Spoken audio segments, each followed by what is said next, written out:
ताजा दृष्टिकोण। ट्रंप के अमेरिकी राष्ट्रपति पद पर काबिज होने और उनके द्वारा लिए गए शुरुआती फैसलों के बाद अमेरिका के दुश्मन ही नहीं बल्कि सहयोगी देश भी बड़े असमंजस की स्थिति में गुजर रहे हैं। क्षेत्रीय सुरक्षा से लेकर आर्थिक स्थिति सब कुछ दांव पर लगा है और अब साफ तस्वीर निकल कर आ रही है। क्या उम्मीद करे और क्या नहीं, ये समझ नहीं आ रहा। भारत भी ऐसे ही देशों की कतार में शामिल है, कभी हॉट कभी कोल्ड वाइब ट्रंप प्रशासन की तरफ से आ रही है। प्रधानमंत्री मोदी को शपथ ग्रहण समारोह में आमंत्रित न कर जयशंकर को पहली कतार में बैठाना थोड़े मिले जुले प्रयोग की तरफ इशारा कर रहा है। शपथ ग्रहण के बाद लिए गए फैसले भारत के लिए चिंता खड़ी करते हैं, जैसे बर्थराइट सिटीजनशिप को खत्म करना और गैर कानूनी इमिग्रेशन के खिलाफ ट्रंप का अभियान। तो चलिए देखते हैं कैसे भारत के प्रभावित होने के आसार हैं।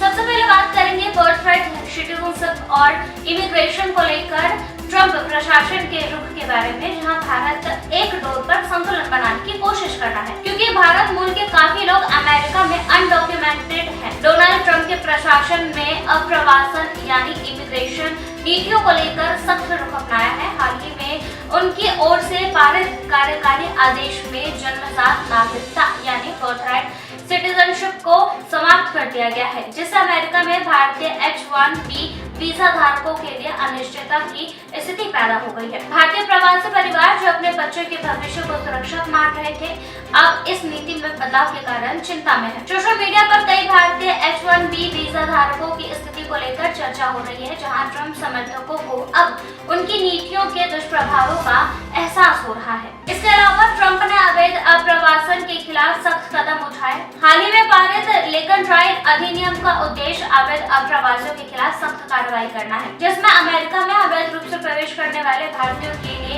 एक बड़ी संख्या भी शामिल है।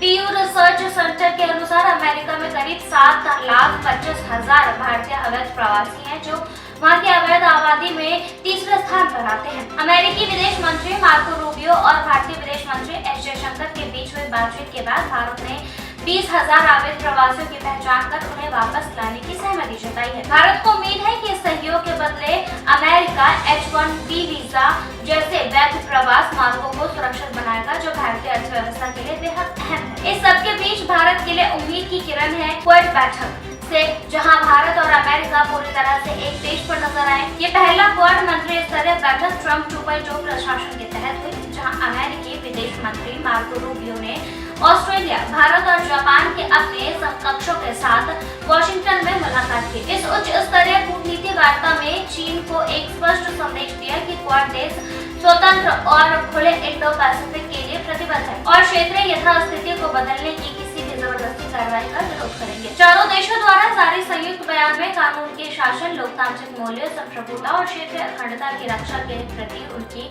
प्रतिबद्धता को दोहराया गया है।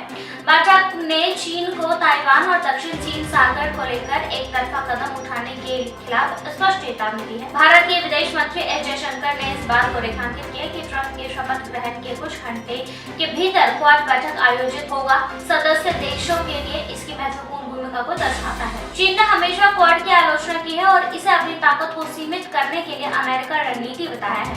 हालांकि क्वाड सदस्य देशों ने एकजुट होकर बीजिंग की बढ़ती सैन्य और आर्थिक गतिविधियों का मुकाबला करने की प्रतिबद्धता जताई। ब्रिक्स समूह के खिलाफ 100% तारीफ लगाने की ट्रंप की धमकी भी भारत को परेशान कर रही है, क्योंकि ब्रिक्स समूह का हिस्सा भारत भी है। ब्रिक्स समूह के बढ़ते प्रभाव को रोकने के लिए राष्ट्रपति ट्रंप ने चेतावनी दी है कि अगर ब्रिक्स राष्ट्र अमेरिका डॉलर को दरकिनार करने की दिशा में कदम बढ़ाते हैं तो उनके खिलाफ 100% टैरिफ लगाए जाएंगे। ब्रिक्स समूह जिसमें ब्राजील, रूस, भारत, चीन और दक्षिण अफ्रीका के साथ UAE, ईरान और इंडोनेशिया जैसे नए सदस्य शामिल हैं, अंतर्राष्ट्रीय व्यापार में डॉलर के बजाय अन्य विकल्पों का विचार कर रहे हैं। ट्रंप प्रशासन इस कदम को अमेरिकी आर्थिक प्रभुत्व के लिए खतरे के रूप में देखता है और इसके ब्रिक्स देशों में डॉलर आधिकारिक प्रणाली को बनाए रखने की मांग की है। जवाब में ब्रिक्स देश स्थानीय मुद्राओं के व्यापार बढ़ाने, गैर पश्चिमी देशों के साथ आर्थिक साझेदारी मजबूत करने और वैकल्पिक वित्तीय संस्थानों की स्थापना कर विचार कर रहे हैं, ताकि अमेरिकी डॉलर पर निर्भरता को कम किया जा सके। अगर ब्रिक्स देश अमेरिकी मांगों का पालन नहीं करते हैं तो वो भारी आर्थिक नुकसान का